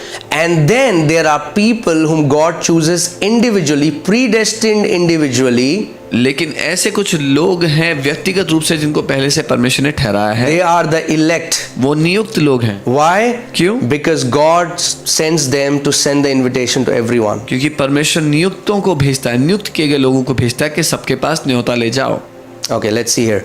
What does Apostle Paul say? देखते हैं पौलुस प्रेरित क्या करे. But when it pleased God, who separated me from my mother's womb and called me through his grace, to reveal his son in me, that I might preach him among the Gentiles. किंतु परमेश्वर ने जो मेरे जन्म से पहले ही मुझे नियुक्त किया था और अपने अनुग्रह से मुझे बुला लिया था, ताकि वह मुझे अपने पुत्र का ज्ञान करा दे, जिससे मैं गैर यहूदी के बीच में उसके सुसमाचार का प्रचार करूं. All right, let's come back to the scripture. See, Apostle Paul doesn't say that God separated me when I heard the gospel. पौलुस प्रेरित ये नहीं कह रहे जब मैंने सुसमाचार सुना तब परमेश्वर ने मुझे अलग किया. NKJV says he separated me from my mother's womb, but that's not how it's written in the Greek. NKJV में लिखा उसने मेरी माँ की कोख से मुझे अलग किया, लेकिन यूनानी में ऐसा नहीं लिखा है. Let's see, the Amplified Classic Version does a better translation. It says, who had chosen and set me apart even before I was born. यहाँ लिखा है उसने जिसने मुझे नियुक्त किया और मुझे अलग किया मेरे जन्म लेने से भी पहले. All right. So again, do you understand? People who are chosen, they are chosen because they respond to the invitation. तो आप समझ रहे हैं जो लोग चुने गए हैं वो इसलिए चुने गए कि उन्होंने जवाब दिया न्योते को. Right? That's God's will and their free will meeting together, and they become God's chosen generation. वो है परमेश्वर की इच्छा और उनकी इच्छा का साथ मिलना, जिसके कारण वो चुने गए वंश हैं. But when you look at Apostle Paul, जब आप पौलुस प्रेरित को देखते हैं, he says, I was chosen and set apart even before I was born. वो कहते हैं मैं चुना गया, मैं नियुक्त किया गया जन्म लेने से भी पहले. He is not saying that I was chosen when I responded to the gospel, when I responded to the invitation. वो ये नहीं कह रहे मैं तब चुना गया जब मैंने सुसमाचार को जवाब दिया. Right? He was chosen before he was born. जन्म लेने से भी पहले. And you will see that in Jeremiah. God tells Jeremiah, before you were born, I knew you, you were chosen. I set you apart as a prophet before you were born. So Jeremiah was elected. So God knew Jeremiah is going to be my prophet. But do you know that Jeremiah could have resisted that? Jeremiah could have denied that. और यिर्मयाह से परमेश्वर ने कहा कि यिर्मयाह, तुझे मैंने तेरी माँ के गर्भ में आने से पहले ही तुझे चुन लिया था, मैं तुझे जानता था, तुझे भविष्य वक्ता करके मैंने पहले जन्म से पहले से अलग कर दिया था। पर क्या आप जानते हैं यिर्मयाह उस बात का उल्लंघन कर सकता था, वो ठुकरा सकता था परमेश्वर के उस चुने जाने को। because God has elected these people and because so many destinies rest upon them, क्योंकि परमेश्वर ने इन लोगों को नियुक्त किया है और बहुत से जीवनों के उद्देश्य उन पर निर्भर हैं। you will see God will put extra pressure on these guys when they go out of his will. आप देखोगे परमेश्वर एक्स्ट्रा प्रेशर डालेगा इन लोगों पे जब ही आप उसके रास्ते से बाहर जाएंगे। And that's where God's sovereignty also comes into picture, that he is not just a spectator and he'll just cry and say, oh, it's man's free will so I can do nothing. और यहीं पर परमेश्वर की sovereignty, उसकी स्वेच्छा अंदर आती है, जहाँ वो बैठ के रोएगा नहीं, अरे मैं क्या करूँ, मनुष्य तो जो चाहता है वो करता है। You know, you will see people like Jeremiah, you will see people like Moses. आप यिर्मयाह, मूसा जैसे लोगों को देखोगे, right? You will see that they didn't do anything, but it was God intervening in their lives and calling them out and telling them that you are elect for a certain purpose at a certain time for a certain group of people. आप देखोगे उन्होंने कुछ ऐसा नहीं किया, लेकिन परमेश्वर उनके जीवन में शामिल था क्योंकि उसने उनको चुना था कुछ लोगों के लिए एक समय पर। Okay, I hope this is you are clear with this. मैं उम्मीद करता हूँ ये आपके लिए स्पष्ट है। All right, so that you know that the call, the general call of gospel is for everyone. कि जो परमेश्वर के सुसमाचार की बुलाहट है वो सभी के लिए है। Right, for all are called. सभी बुलाए गए। But few are chosen because few respond to that call. कुछ इसलिए चुने गए हैं क्योंकि कुछ ने जवाब दिया उस बुलाहट। So we as church, हम जो कलीसिया हैं, so today as a church you are the chosen generation of God. आज चर्च होने के नाते आप परमेश्वर की चुनी गई पीढ़ी हो। Even the elect, hear this so that you understand, even the elect come in the chosen. जो नियुक्त हैं वो भी चुनों का हिस्सा हैं। Amen. आमीन। Even the elect come into the chosen. जो नियुक्त हैं वो भी चुने हुओं का But हिस्सा they are elect for a certain mandate from God. पर वो नियुक्त किए गए परमेश्वर की ओर से एक मकसद के लिए। All right, hear this. It says, all right. So in the book of Galatians, if you see, Paul says that परमेश्वर ने मुझे जन्म से पहले चुन लिया था. The book of Galatians says, God chose me before my birth. All right. So you understand this. Let me go and take it here. Okay. Yeah. So in Romans we see how the Bible says that Jacob was elect and preferred above Esau. तो रोमी की किताब में हम देखते हैं कि जो याकूब था, याकूब को नियुक्त किया गया, ईसौ से बेहतर समझा गया उसको। Now people will say, why would God do that? Why would God choose some elect and not choose everyone? Hey, you have still not understood. God has chosen everyone. अब लोग ये कहेंगे कि क्यों परमेश्वर ने कुछ को नियुक्त किया, सभी को नहीं किया। अभी भी आप नहीं समझे, परमेश्वर ने सबको चुन लिया है। He sent the call for everyone. बुलाहट उसने सबके लिए Jesus said, go into all the world and preach the gospel to every creature. यीशु ने कहा दुनिया में जाओ, सब जातियों को प्रचार करो। Right? So the call, the invitation is for everyone. वो बुलाहट सुसमाचार की सभी के लिए है। Yeah, invitation is for all. It's the universal invitation. न्योता सभी के लिए है। But those who respond to the call, लेकिन जो लोग उसको बुलाहट का जवाब देते हैं, they become the chosen generation. वो चुनी गई पीढ़ी बनते हैं।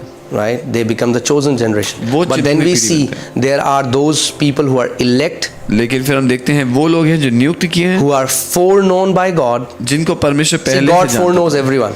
परमेश्वर सभी को पहले से But जानता है। these people were elected for a certain purpose. ये लोग नियुक्त किए गए एक काम के लिए, And that work was that everyone should be saved. और वो काम ये था कि सब लोग उद्धार पाएं। Right? I mean, like, look here. Let me take you so that you understand.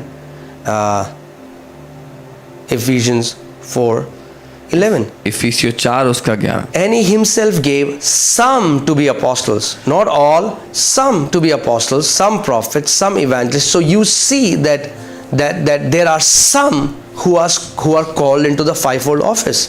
यहाँ लिखा है उसने कुछ को प्रेरित, कुछ को भविष्यवक्ता, कुछ सभी को नहीं, लेकिन कुछ को नियुक्त किया अलग अलग दफ्तरों में, 5 दफ्तरों में से। Amen. We see that how Jesus chose 12 apostles. They were elected. हम देखते हैं कैसे यीशु ने 12 चेलों को चुना जो नियुक्त किए गए थे। But then we see Judas, even though he was an elect, we saw how. See, if you see what is the difference between elect and chosen, so that you understand. और फिर हम देखते हैं जूडस जो नियुक्त था, और यहाँ से हम समझते हैं कि क्या अंतर है चुने हुओं में और नियुक्त किए गए में। See, like the Bible says, we are a chosen generation. Bible कहती है हम एक चुनी हुई पीढ़ी है, We are chosen हम चुने गए because we responded to the call, क्योंकि हमने उसकी बुलाहट को जवाब दिया। right? A call came to us, एक बुलाहट आई हमारे पास and we responded to it. और हमने But उसको if जवाब you दिया। see, when Jesus chose the apostles, पर अगर आप देखोगे जब यीशु ने चेलों को the चुना, call didn't go to all his disciples and then 12 responded. No. They were chosen by name. They were the elect. Okay, you. They were just 12 people. This call, the call of the gospel, goes to everyone. Those who respond become the chosen generation. But elect, the call goes individually to that person, and that call is not for everyone. जब बुलाहट गई थी तो सारे चेलों के लिए नहीं गई थी, उसने चेलों में से एक एक करके चुना। जब बुलाहट जाती है वो सभी के लिए जाती है, लेकिन जब नियुक्त करने की बारी होती है तो अलग अलग करके नाम लेके चुना जाता है। But sometimes people don't understand. They're like, why will God do that? Why will He not choose? He elected those 12 for you and me. पर लोग सोचते हैं कि उसने हमें क्यों नियुक्त नहीं किया, उसने उन लोगों को, उन 12 को आपके और मेरे लिए नियुक्त किया था। God elected Paul for you and me. परमेश्वर ने पौलुस को आपके और मेरे लिए नियुक्त किया था। Imagine if there was no Apostle Paul, there would be no 2/3 of New Testament. What we are reading today, it's because God elected a man. अगर पौलुस प्रेरित ना होता तो हमारे पास 2/3 नया नियम ना होता, क्योंकि परमेश्वर ने एक मनुष्य को नियुक्त किया था, इसलिए हमारे पास है। So if you see this, those whom God elects become a gift for the body of Christ. वो जिन्हें परमेश्वर नियुक्त करता है वो एक गिफ्ट बन जाते हैं मसीह की देह के Because लिए, God loves them, the people, the chosen generation. He loves them. क्योंकि परमेश्वर लोगों से प्यार करता है, उस चुने हुए वंश से। Let me just repeat this so that it becomes clear in your mind, okay? मैं दोहराता हूँ ताकि आपके लिए और स्पष्ट हो आपके दिमाग में। Right? The call invitation goes to everyone. It doesn't go to somebody individually, it goes to everyone. बुलाहट का न्योता सभी के लिए खुला है, सभी The के पास gospel जाता है। invitation is for everyone. सुसमाचार का न्योता सभी के लिए खुला है। Okay, and those who respond, जो लोग जवाब देते हैं they उसका, become the chosen generation, वो चुनी हुई पीढ़ी बन जाते हैं। called out people. बुलाए गए लोग, Those who responded to the call, they are called out. जिन्होंने बुलाहट को जवाब They दिया, वो become अलग the किए गए, church. वो चर्च बनते So हैं। if somebody asks you, are you chosen? Yes, you are, because you responded to the call. अगर कोई आपसे पूछता है कि आप चुने गए हो, जी हाँ आप चुने गए क्योंकि आपने जवाब दिया The बुलाहट को। call was universal to everyone. बुलाहट सभी के लिए थी, But when the call goes to elect, it's not for everyone. God didn't send a call to everyone in Israel and Moses responded to be a deliverer. No. The call went to Moses. लेकिन Individual. Elect call goes individually. जब नियुक्ति की बात आती है, जब नियुक्त करने की बात आती है, तो परमेश्वर ने सारे इज़राइल को नियुक्त करके, उसमें से मूसा ने नहीं बोला कि मैं छुटकारा देने वाला बनूंगा। परमेश्वर ने मूसा को, एक व्यक्ति को नियुक्त किया, ठहराया छुटकारा देने You के don't लिए। volunteer to be elect. आप वॉलंटियर नहीं करते नियुक्त किए जाने के लिए। God's call went to Moses. परमेश्वर की बुलाहट मूसा के पास। Why did God elect Moses? परमेश्वर ने क्यों मूसा को Or why did नियुक्त God किया? choose Moses? If you understand what I'm क्यों उसको saying. चुना? आप समझते? Why did God elect Moses? क्यों परमेश्वर उसको नियुक्त किया? Because he loved Moses more than Israelites? क्योंकि वो मूसा से ज्यादा प्यार करता था बाकी लोगों से? नहीं, because he heard the cry of Israelites. क्योंकि उसने इजरायलियों के रोने So को सुना। Moses was already elected to be a deliverer to Israelites because God in his foreknowledge knew Israelites will go into slavery. मूसा को पहले से ही नियुक्त किया था परमेश्वर ने अपने ज्ञान के अनुसार इजरायलियों को छुड़ाने के लिए, क्योंकि परमेश्वर अपने पहले के ज्ञान से समझता था, जानता था कि इजरायली बंधुआई में जाएंगे। In the same way, think about Mary, the mother of Jesus. Maryam जो यीशु की माँ थी, It was not like angels were going to every virgin's house and then Mary said, okay, I'm gonna do it. ऐसा And नहीं then Mary was chosen. No, this was not like this. ऐसा नहीं था कि स्वर्गदूत सारे घरों में जाके कुंवारियों को ढूंढ रहे थे, फिर मरियम ने बोला ठीक है मैं करूंगी, ऐसा नहीं हुआ। No, the angel went to Mary. स्वर्गदूत मरियम के Said, पास you आया, Mary, highly favored. कहा तुम मरियम जिस पर बड़ी She तरफदारी, was elect. वो नियुक्त थी। So elect's call goes personally to them because it's customized for them. नियुक्तों की बुलाहट व्यक्तिगत रूप से नियुक्तों के पास जाती है क्योंकि उन्हीं के लिए बनाई गई है वो। Okay, but hear this. पर सुनिए, It gets better so that you understand. और भी बेहतर होता है। Elect cannot be elect until they are chosen. नियुक्त किए गए लोग तब तक नियुक्ति में नहीं आ सकते जब तक वो चुने ना गए हों। And how are they chosen? और वो If they कैसे don't चुने respond जाते the call. हैं? अगर वो सुसमाचार की बुलाहट को जवाब ना दे तो। Okay, so The generic invitation goes to everyone. न्योता सभी के पास जाता है, Those who respond, जो जवाब देते हैं they become the chosen generation, the church. वो चुनी हुई पीढ़ी या And church, out of those people, और उन लोगों में से God calls out elect. परमेश्वर नियुक्तों को बुलाता है, Individual call goes. एक एक का नाम लेकर And वो you उनको see, बुलाता है। God will go extra mile for these people, put और- extra pressure on these guys because they are elected for so many others that if these guys will fall, there will be so many lives that will be affected. परमेश्वर इन लोगों के लिए extra mile जाता है, इन पर extra दबाव डालता है, क्योंकि इन लोगों के कारण बहुत से लोग बचाए जा सकते हैं और इनके गिरने से बहुत लोग प्रभावित होते हैं। Now think about this. It was not just Paul who was persecuting the church. There were so many Sanhedrin, so many people along with Paul. Why did Jesus only come to Paul? सिर्फ Paul he नहीं, बहुत सारे यहूदी नेता थे जो सता रहे थे चर्च को, लेकिन पॉल क्यों चुना गया, पॉल क्यों बुलाया? Imagine if Jesus starts appearing to everyone like this, everyone will be saved. अगर यीशु मसीह इसी तरह से सभी के सामने आ गए तो सब कोई बचा जाएंगे। But if you see, God does not intervene like that. We don't know why, because He is God. He has a free will. He does not intervene for everyone, but He does it for elect. लेकिन परमेश्वर सभी के जीवन में उस तरह से intervene नहीं करता है, लेकिन जो नियुक्त हैं उनके लिए करता है। Okay, we see Apostle Paul. He appears to him. हम पौलुस प्रेरित को देखते हैं, उसके सामने वो आते हैं। Look at Judas. जूडस को He देखिए, was elect. वो नियुक्त था। When Jesus gave the apostles authority to heal the sick, cast out demons, raise the dead, it was given to Judas as well. जब यीशु ने चेलों को अधिकार दिया, apostles को अधिकार दिया, बीमारों को चंगा करने का, दुष्ट आत्माओं को निकालने का, जूडस को भी दिया गया था। When Jesus said, "Your names will be written, in the foundations of heaven," Judas was there. जब यीशु ने कहा था स्वर्ग की नींव में तुम्हारे नाम लिखे जाएंगे, जूडस वहां था। But what happened? पर क्या हुआ? Even though Judas was elect, हालांकि जूडस नियुक्त था, Judas rejected the grace that was given him. Judas ने वो अनुग्रह ठुकरा दिया जो उसको दिया गया था। But guess what? It was not just Judas who denied Jesus. पर सिर्फ जूडस ने ही नहीं ठुकराया था यीशु मसीह को, Even इनकार किया। Peter did. पीटर ने भी इनकार किया था। But you see, Jesus came to Peter and said, "I prayed for you 3 times." पर आप देखते हैं यीशु पीटर के पास आके कहते हैं मैंने 3 बार तेरे लिए He प्रार्थना didn't say that for Judas. की। उसने जूडस को नहीं बोला ये, We don't know why. हमें नहीं पता क्यों। See, that's the mystery. If you understand that God has to be God, you cannot judge God in one doctrine and say that, think about this. Do you have people whom you have some people who are very close to your heart. ऐसे लोग होंगे आपके जीवन में जो आपके दिल के बहुत करीब है, You have free will.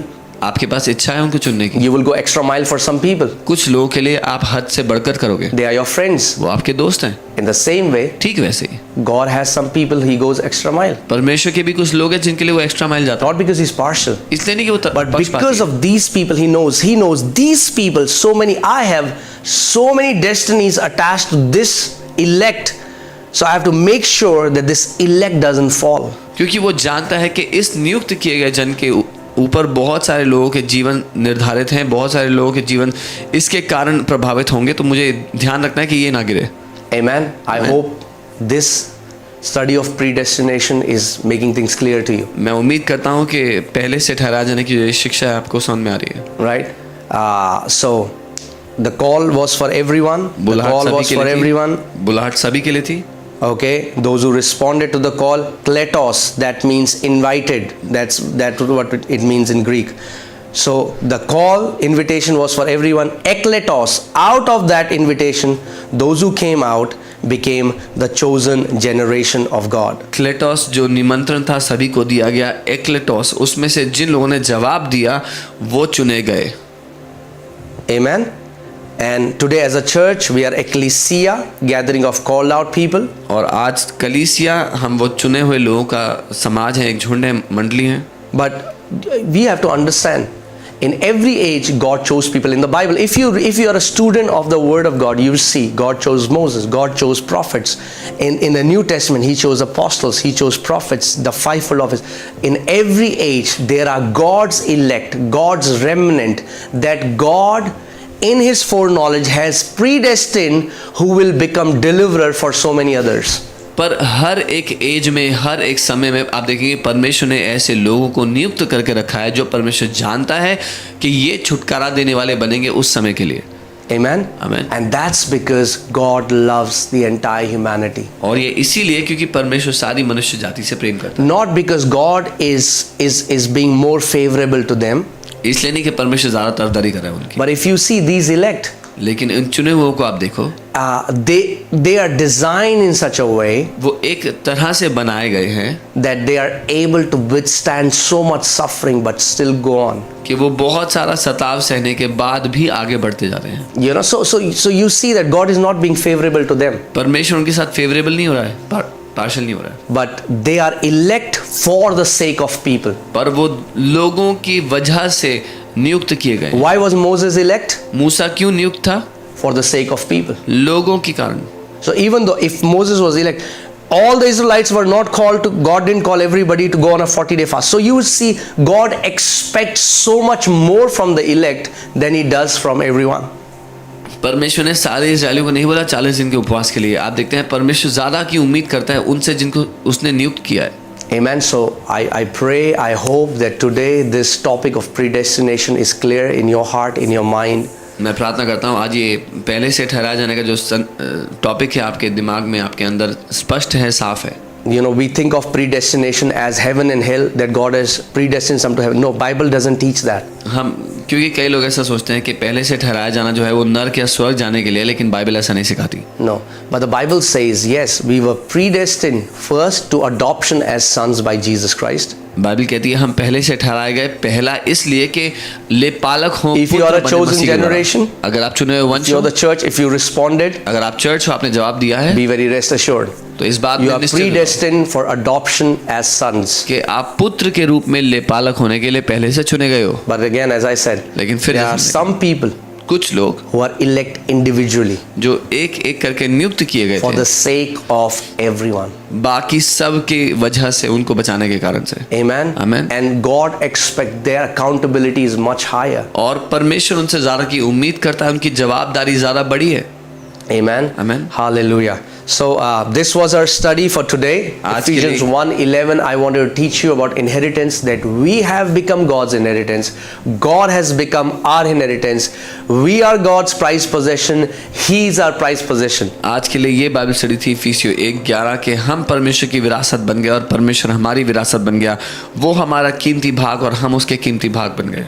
And then about the predestination. So I have taught you so that you understand that it's not just my human will and God is a spectator, or it's not just God's sovereign will, He is in control and I am a spectator. No, it both goes hand in hand. और दूसरा मैं आपको पहले से ठहराए जाने के बारे में बताना चाहता था कि ऐसा नहीं कि मेरी इच्छा है जो है, परमेश्वर बस एक दर्शक है, या सिर्फ परमेश्वर की सॉवरेन इच्छा है, मैं तो केवल एक दर्शक हूँ, लेकिन ये दोनों साथ मिलकर चलते हैं. I pray that this study has blessed you मैं प्रार्थना करता हूँ कि इस स्टडी से आपको आशीष and मिले we'll continue it tomorrow. और हम इसको कल जारी God रखेंगे. bless you, church. प्रभु आपको आशीष दे चर्च. यदि यह सेवकाई आपके जीवन में आशीष का स्रोत रही है तो विश्वास का एक कदम उठाएं और अपना विश्वास का उत्तम बीज बोएं.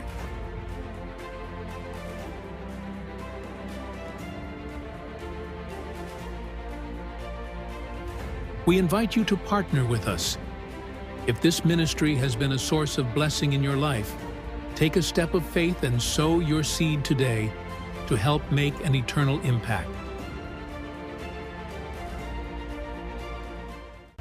यदि यह सेवकाई आपके जीवन में आशीष का स्रोत रही है तो विश्वास का एक कदम उठाएं और अपना विश्वास का उत्तम बीज बोएं.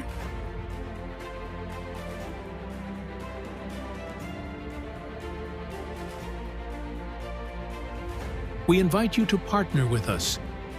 If this ministry has been a source of blessing in your life, take a step of faith and sow your seed today to help make an eternal impact.